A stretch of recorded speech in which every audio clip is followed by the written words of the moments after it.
আসল গলতটাই ওই জায়গার মধ্যে।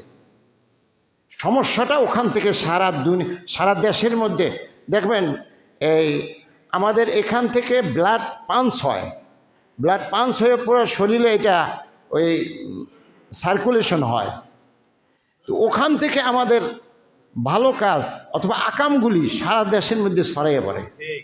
ওই জায়গাটা যদি ভালো হয়ে যায়, মানুষের একটা দেহের জায়গা আছে, এই একটা কাল্ব আছে, ওইটা যদি ভালো হয়ে যায় তো পুরা দেহটা চিন্তাধারা সব কিছু ভালো হয়ে যায়, হাদিসে আসছে।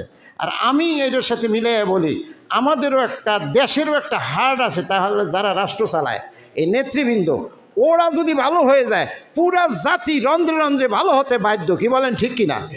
আমরা ওদের জন্য দোয়া করি, আল্লাহ যেন ওদের সুমতি দেয়, ওরা যেন স্বার্থবান না হয়, ওরা যেন পরের হক নষ্ট না করে, ওরা যেন ছিনতাইকারী না হয়, পরোপকারী হয়।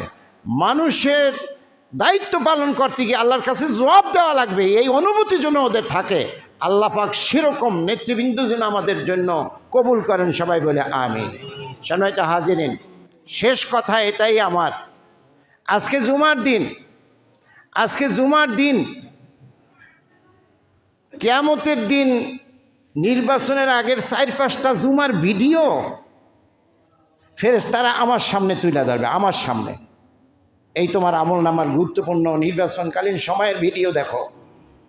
তুমি মসজিদের খতিব সাহেব কি বলছিলা, তোমার দায়িত্বটা কি ছিল, পাবলিককে তুমি সতর্ক করেছিলে কিনা, ন্যূনতম দোয়া করতে বলছিলা কিনা?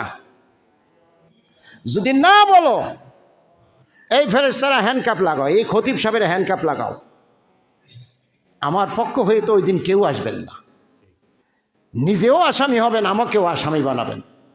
ন্যূনতম এতটুকুন সচেতন করা আমার ইমানের দাবি, মানবতার দাবি, আমার মানুষ হিসাবে এটা আমার কর্তব্য।